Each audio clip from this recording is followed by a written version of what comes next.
నమస్కారం. ఏసియన్ వార్తలకు స్వాగతం. ఈనాటి వార్తల్లోని ముఖ్యాంశాలు. నరసాపురం మచిలీపట్నం కొత్త రైల్వే లైన్ పనులకు డిపిఆర్ సిద్ధమైందని, రానున్న బడ్జెట్లో నిధులు కూడా విడుదల అయ్యే అవకాశం ఉందని కేంద్ర పరిశ్రమల శాఖ సహాయ మంత్రి శ్రీనివాస్ వర్మ చెప్పారు. పశ్చిమ గోదావరి జిల్లా నరసాపురంలో ఆయన మీడియాతో మాట్లాడుతూ, కోటిపల్లి నరసాపురం రైల్వే లైన్ పనుల జాప్యానికి నిధులు, భూసేకరణ కారణమని అన్నారు. గత 5 ఏళ్లలో రాష్ట్ర ప్రభుత్వం ఈ ప్రాజెక్టుకు ఇవ్వాల్సిన వాటా మొత్తంలో ₹1 కూడా ఇవ్వలేదన్నారు. ప్రస్తుతం కేంద్రము, రాష్ట్రాల మధ్య మంచి సంబంధాలు కొనసాగుతున్నాయని, రామాయపట్నంలో ఏర్పాటు చేసే బీపీసీఎల్, అనకాపల్లిలో ఉక్కు పరిశ్రమతో పాటు మరికొన్ని జిల్లాలలో కేంద్రం కొత్త పరిశ్రమల ఏర్పాటుకి సానుకూలంగానూ ఉందన్నారు. నరసాపురం పార్లమెంటు పరిధిలోని అన్ని అసెంబ్లీ నియోజకవర్గాలలో కేంద్రం యొక్క నిధులతో డయాలసిస్ సెంటర్లను ఏర్పాటు చేయబోతున్నట్లు మంత్రి చెప్పారు.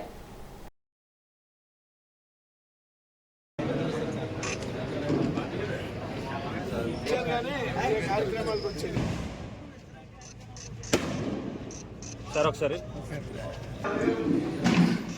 సార్ సార్ సార్ రైల్వే వాళ్ళతో 2-3 మీటింగ్లు తీసుకుని హైదరాబాద్లో జోనల్ జెడ్ఎం గారితో, విజయవాడలో 2-3 మీటింగ్లు పెట్టి దాన్ని మనం డిపిఆర్ స్టేజ్కి తీసుకొచ్చాం. నేను దానికి లీగల్ ఒపీనియన్ హైకోర్టులో అడిషనల్ సొలిసిటర్ జనరల్ అని ఉంటాడు. మొత్తం మీద 5 అలైన్మెంట్లు అటు తయారు చేశారు 165కి సంబంధించి. ఇప్పుడు ఏ అలైన్మెంట్లో ఎంత బడ్జెట్ ఖర్చు అవుతుందో, అలాగే రైల్వే క్రాస్ లెవెలింగ్స్ ఉన్న చోట రైల్వే ఆర్ఓబీలు అవసరం అవుతున్నాయి. ఆర్ఓబీలు కాస్టు, ఆర్ఓబీలు లేకుండా అయినా చేయగలమా కొత్త అలైన్మెంట్స్, ఇవన్నీ మొత్తానికి 4-5 అలైన్మెంట్స్ తయారు చేసి ఎక్సైజ్ చేస్తున్నారు. పనులు చేయడం నేషనల్ హైవేస్కి ఇబ్బంది అవుతుందండి వాళ్ళ అభిప్రాయం. ఇప్పుడు మన పెడన అప్పుడే ఈ హైవే వాడుతున్నాం, మనం 3-4 ఏళ్ళ నుంచి వాడుతున్నాం. పెడన్లో ఇప్పుడు కావాలా ఆర్ఓబీ, దానికి 16 పర్మిషన్లు కావాలి. అన్ని పర్మిషన్లు ఒకసారి ఇవ్వడండి రైల్వే వాడు. నేను చెప్పాను, ఆ 16 పర్మిషన్లు నేను పట్టుకొస్తాను, మీకు రైల్వే అయితే ఇబ్బంది లేకుండా నేను చూస్తానని చెప్పినా కానీ వాళ్ళ ఎక్స్పీరియన్స్ వాళ్ళకి ఉంది కదా రైల్వే వాళ్ళకండి. ఒకటి పెడన్ బ్రిడ్జి, ఇంకా నాకు 2-3 బ్రిడ్జిలు ఎగ్జాంపుల్ చూపెట్టారు. ఆల్టర్నేటివ్స్ ఏదో చూడమని చెప్పాము, అది కూడా ఫైనల్ అవుతుందండి. దానికి బడ్జెట్ రెడీగా ఉంది. నేను గడ్కరీ గారిని కలిసాను, డీజీ గారు సారంగి అనే డీజీ ఉన్నారు, డీజీ సుప్రీం నేషనల్ హైవేస్కి, ఆయనతో 3-4 సార్లు కూర్చున్నాను మీటింగు.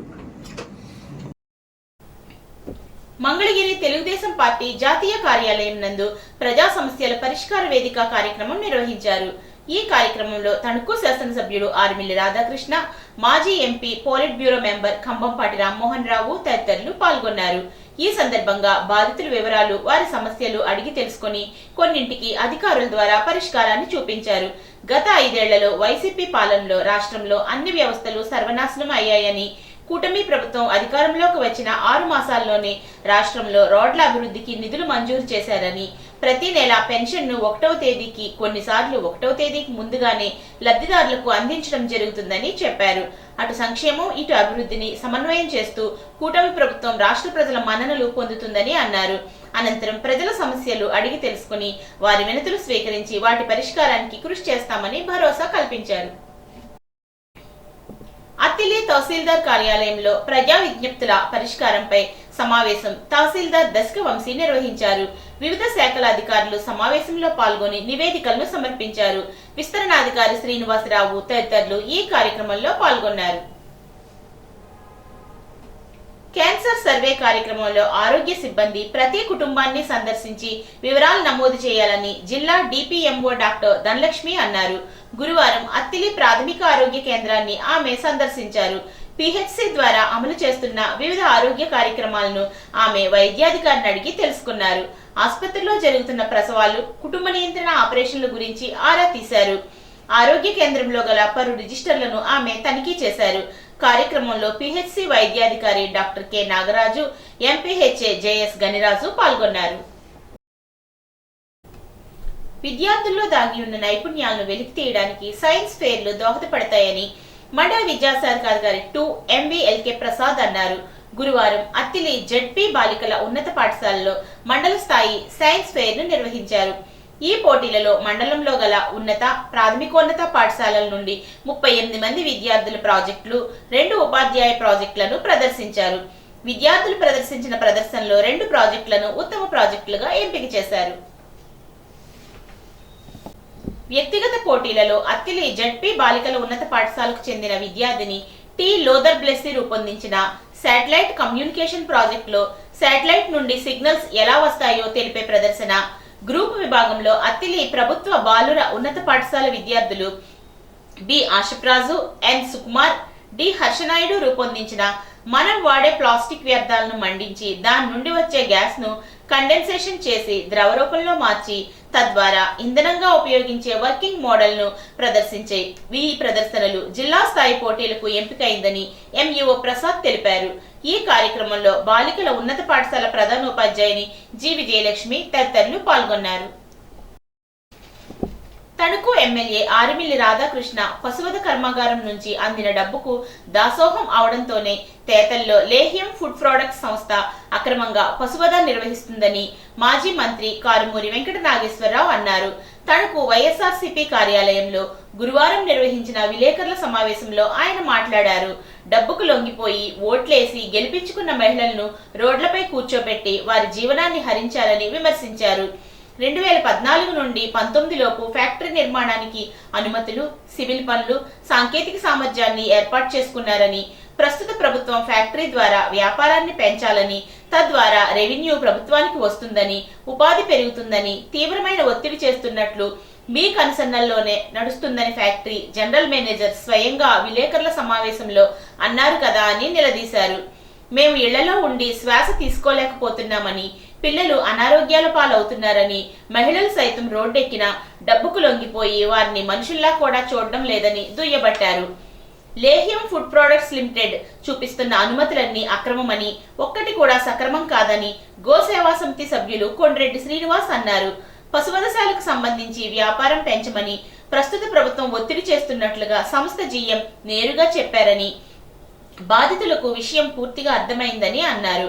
ప్రభుత్వ అండతో అధికారులు చట్టాన్ని మీరి వ్యవహరిస్తున్నారని, ప్రజలకు అండగా నిలబడాల్సిన వారే ఫ్యాక్టరీకి వత్తాసుగా నిలబడడం దుర్మార్గమని అన్నారు.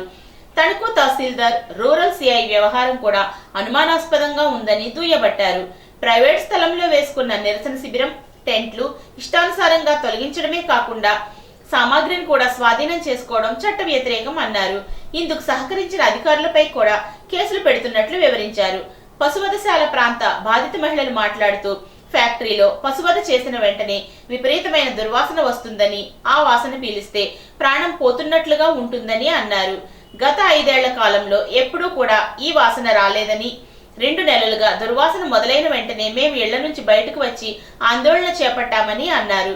ఈ సమావేశంలో వైఎస్ఆర్సీపీ జిల్లా కమిటీ సెక్రటరీ ఆర్గనైజేషన్ ఇండుగపల్లి బలరామకృష్ణ, గో సేవా సమితి సభ్యులు జల్లూరి జగదీష్, పార్టీ నాయకులు వి సీతారాం, మెహర్ అన్సారీ తదితరులు పాల్గొన్నారు. అతను పంచాయతీ అప్రూవల్ వద్దనుకున్న వాడు పంచాయతీ ఎన్ఓసి ఇవ్వండి, అప్రూవల్ ఇవ్వండి అని చెప్పి ఎందుకు అతను పెట్టుకుంటాడు? అతను పెట్టిన అప్లికేషనే అతనికి అవసరం లేదంటాడు కదా. నాకు state government, central government support ఉంది, నాకు పంచాయతీ అవసరం లేదన్నవాడు ఈ పంచాయతీకి ఎన్ఓసికి అప్రూవల్కి పెట్టుకున్నాడు. ఆయన డేట్ వచ్చి అతను పెట్టుకున్నది 23/9/2024 అంటే ఎప్పుడది పెట్టుకుంటే వాడికి ఇచ్చారా? ఇవ్వలేదు. పై అధికారులందరూ దీని మీద చర్యలు తీసుకోమని రాశారు. ఇది పంచాయతీ సెక్రటరీకి చర్యలు తీసుకోలేదు. ఆల్రెడీ దీని మీద స్టే ఉంది, కోర్టులో నడుస్తుంది అని చెప్పి కూడా ఉంది. మరి అన్నీ కూడా వత్తాసు పలికేస్తూ ఉన్నారు. ఎవరు? ఎమ్మెల్యే గారికి రాధాకృష్ణ గారు ఆల్రెడీ మన కోర్టు కూడా స్టే ఎత్తుకుపోయిందని చెప్పి ఆయనే చెప్పేస్తున్నాడు. మరి మన 2014 నుంచి మన నా టైంలోనే పర్మిషన్లన్నీ కూడా వచ్చినాయని చెప్తున్నాడు. 2014 నుంచి 2019 వరకు నాకు పర్మిషన్ ఎవరు అప్పుడు ఉన్నది? తెలుగుదేశం టైంలో మొత్తం పర్మిషన్ వచ్చినాయని అతను చెప్తున్నాడు. ఇది ఎప్పుడు వచ్చింది? ఇది పొల్యూషన్ 2018లో. మరి ఆ ఎమ్మెల్యే రాధాకృష్ణ మరి అసలు నోరా తాటిపట్ట పర్మిషన్లో నీ టైంలో వచ్చినాయి. నేను నడవనివ్వలేదు. నేను అధికారులందరూ ఆ రోజున మీరు అందరూ ఉన్నారు, ప్రెస్ వారందరూ కూడా, ఈ శ్రీనివాస్ గారు ఉన్నారు, అందరినీ కూడా పిలిచి నేను మీటింగ్ పెట్టి ఆ రోజు తాళం వేస్తే ఈ రోజు మళ్ళీ ఓపెన్ అయ్యి ఈ రోజున వాసనతో భరించరాని విధంగా గోవధ జరుగుతూ ఉంటే ఏం చేస్తున్నావయ్య నువ్వు ఒక ఎమ్మెల్యేవేనా, నీ ప్రభుత్వమేనా, నీ పోలీసా, నీ యంత్రాంగం అంతా కూడా ఎక్కడి నుంచో వచ్చిన గోసమితి శ్రీనివాస్ మీద బైండ్ వర్క్ కేసు పెడతారా? ఈ తణుకు ప్రజలందరి మీద పెట్టించాయి, నా మీద కూడా పెట్టించాయి. నీకు డబ్బే ప్రధానం. ఇప్పుడు అప్పుడు నాకే ఉంది, నేనే దాన్ని ఆపగలిగాను. ఇవాళ నువ్వు దెయ్యాలు వేదాలు వల్లిస్తున్నట్టుగా నీతి కౌరులు చెప్తా ఉన్నావు. నువ్వు ఆ రోజున మాట్లాడిన మాటలు నువ్వే గుర్తు తెచ్చుకో. నీ మాటలు నువ్వే ఒకసారి విను. మరి నీ టైంలో ఎందుకు నడుపుతున్నావు దీన్ని? ఎందుకు నడిపిస్తున్నావు? నువ్వు ప్రజలు ఎంత అల్లాడిపోతా ఉంటే, బాధలు పడతా ఉంటే నువ్వు ఏం చేస్తున్నావు అని అడుగుతున్నాను నేను. నీకు ఇందులో ఏమి లేకపోతే ఉత్తరప్రదేశ్ నీ బంధువా, నీ చుట్టమా? ఆ రోజు నాకేదో వాటా ఉందని అదంతా చెప్పావు నువ్వు. ఇవాళ నీకు వాటా, నీ కొడుకు వాటా, దేనికి నీ భుజాన్ని వేసుకుని నడుపుతున్నారు మీరు? అతను ఒక పక్కన ప్రభుత్వం నన్ను ఒత్తిడి చేస్తుంది, నడపమంటుంది, ఏ పర్మిషన్ లేకుండా నువ్వు ఎలా సపోర్ట్ చేస్తున్నావు అన్నా. దీన్ని వెంటనే ఆపకపోతే మాత్రం పోరాటం చేస్తాం. ఇక్కడ ప్రజలకి ఇది విముక్తి కలిగిస్తాం. మీరు పెట్టుకోమని ఎక్కడో పెట్టించుకోండి వాడిని కాబట్టి, నేను ధైర్యం ఉన్నవాడిని కాబట్టి, నా అధికార పార్టీ అయినా నా అధికారులతోటి నేను దమ్ము ధైర్యం ఉన్న ఎమ్మెల్యేని కాబట్టి నేను ఆపగలిగాను. నీకు దమ్ము ధైర్యం అన్నీ ఉంటే దీన్ని ఆపు. నువ్వే చెప్పావు కదా, నీ దమ్ము ధైర్యం ఏమైపోయింది? దేనికి బలైపోయింది? దేనికి దాసోహం అయ్యావు? దేనికి నువ్వు లొంగిపోయావు ప్రజల్ని గాలి కొదిలేసి. న్యాయవాదులకు, కక్షిదారులకు దిక్సూచిగా ఐలు గోడపత్రిక ఉపయోగపడుతుందని తణుకు 4వ అదనపు జిల్లా జడ్జ్ డి సత్యవతి అన్నారు. ఆల్ ఇండియా లాయర్స్ యూనియన్ రూపొందించిన గోడపత్రికను జిల్లా జడ్జి సత్యవతి ఆవిష్కరించారు. ఈ కార్యక్రమంలో న్యాయమూర్తులు, న్యాయవాదులు పాల్గొన్నారు. ముద్దాపురంలో రెవెన్యూ సదస్సును తహసీల్దార్ అశోక్ వర్మ ఆధ్వర్యంలో నిర్వహించారు. రెవెన్యూ సమస్యలను పరిష్కరించుకునేందుకు ఈ సదస్సులను సద్వినియోగం చేసుకోవాలి అని కోరారు. ఈ సదస్సుల్లో రెవెన్యూ సిబ్బంది, గ్రామస్తులు పాల్గొన్నారు. Tanuku prohibition and excise station పరిధిలోని ఇరగవరం మండలం కత్తవపాడు గ్రామంలో అక్రమంగా మద్యం విక్రయిస్తున్న ముర్ల చిన్న అనే వ్యక్తిని అరెస్ట్ చేసి అతని వద్ద నుండి 6 మద్యం సీసాలను స్వాధీనం చేసుకున్నారు. ఈ దాడులలో SI R Madhubabu, head constables Srimannarayana, constables K Nagaraju వీరందరూ పాల్గొన్నారు. బెల్ట్ షాపులు నిర్వహిస్తే వారిపై కఠిన చర్యలు తప్పవని Tanuku prohibition and excise inspector S Manikantha Reddy తెలిపారు.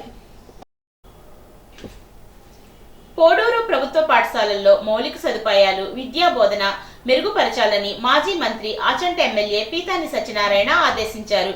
గురువారం ఉదయం పోడూరు మండలం కొమ్ముచిక్కాల క్యాంప్ కార్యాలయంలో మాజీ మంత్రి ఆచంట ఎమ్మెల్యే పీతాని సత్యనారాయణను జిల్లా విద్యాశాఖ అధికారి నారాయణ మర్యాదపూర్వకంగా కలిశారు. నూతన సంవత్సర శుభాకాంక్షలు తెలిపారు. జిల్లా సైన్స్ ఫెయిర్ కు హాజరు కావాలని డిఈఓ నారాయణ కోరారు.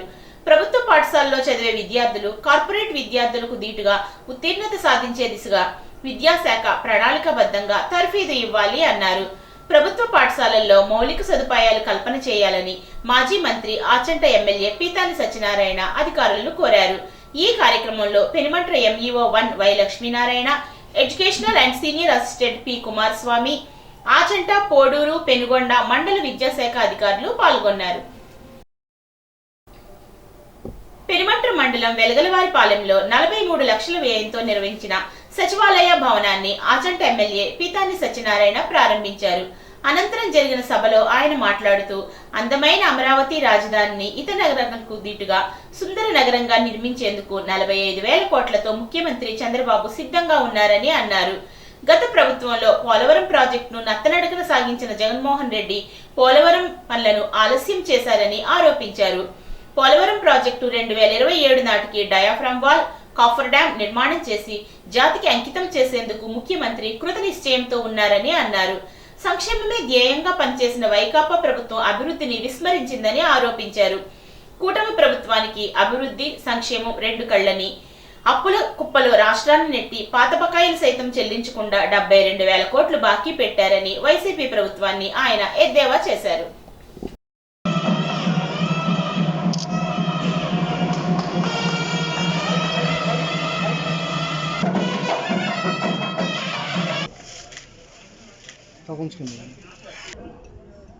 ముఖ్యమంత్రిగా ఉండి ఒకరోజు వైజాగ్, ఒకరోజు కర్నూలు, ఒకరోజు అమరావతి. ఈనాడు మేము చెప్తా ఉన్నాం ధైర్యంగా, అమరావతి రాజధాని, ఆంధ్రప్రదేశ్ రాజధాని అమరావతి. దానికి సంబంధించిన అనేక బిల్డింగ్లు ఉన్నాయి. ఆఖరికి హైకోర్టు ఉంది, శాసనసభ ఉంది, సచివాలయాలు ఉన్నాయి. ఈనాడు మళ్ళీ ఆయన ఆ రోజు ముఖ్యమంత్రిగా మాట్లాడిన పునర్నిర్మాణం చేయడం, అర్జెంటుగా బిల్డింగ్ కట్టాను, ఇవన్నీ టెంపరీ అంటే అవి పూర్తిగా నిర్వహణ కాదని చెప్పారు. ఈరోజు చూస్తా ఉన్నారు, హైకోర్టు కనిపించట్లేదా అని అడుగుతా ఉన్నా, సచివాలయం కనిపించట్లేదా, అసెంబ్లీ కనిపించట్లేదా అని అడుగుతా ఉన్నా మీకు. కానీ ఒక అందమైన రాష్ట్రాన్ని తయారు చేయడానికి, అందమైన అమరావతి రాజధానిగా పక్క రాష్ట్రాలు ధీటుగా కట్టాలని ఆలోచన చేసిన ముఖ్యమంత్రి చంద్రబాబు నాయుడు గారిని హేళన చేసిన సందర్భంగా ఈరోజు దమ్ముగా చెప్తా ఉన్నాం, 15,000 కోట్ల రూపాయలతో రాజధాని నిర్మాణం, 15,000 కాదు, అవసరమైతే 45,000 కోట్ల రూపాయలతోటి ప్రపంచంలో ఎక్కడా లేదు రాజధానిగా ఆంధ్రప్రదేశ్ నిర్మాణం కాపాడుతున్న విషయాన్ని కూడా ఈరోజు స్పష్టంగా చెప్తా ఉన్నాం. మండల కేంద్రమైన పెనుమంట్రలో మనబడి మన భవిష్యత్తు నిధులతో నిర్మించిన పాఠశాల భవనాన్ని మాజీ మంత్రి అచంట ఎమ్మెల్యే పీతాని సత్యనారాయణ ప్రారంభించారు. గురువారం సాయంత్రం పెనుమంట్రలో పాఠశాల భవన కార్యక్రమానికి ఆయన హాజరయ్యారు. ప్రభుత్వ పాఠశాలలకు ప్రభుత్వం మౌలిక సదుపాయాలు కల్పన చేస్తుందని, నూతన విద్యా విధానం నూతన పోకడలకు శ్రీకారం చుట్టిందని అన్నారు. విద్యార్థులు ప్రదర్శించిన నృత్యాలను ఆసక్తిగా తిలకించారు. ఈ కార్యక్రమంలో మండల విద్యాశాఖ అధికారి 1 వై లక్ష్మీనారాయణ, గంటా వాసు, వరికూటి సాయి కుషర్, కరి సుబ్బారెడ్డి తదితరులు పాల్గొన్నారు. ఈ వార్తలకు స్వల్ప విరామం.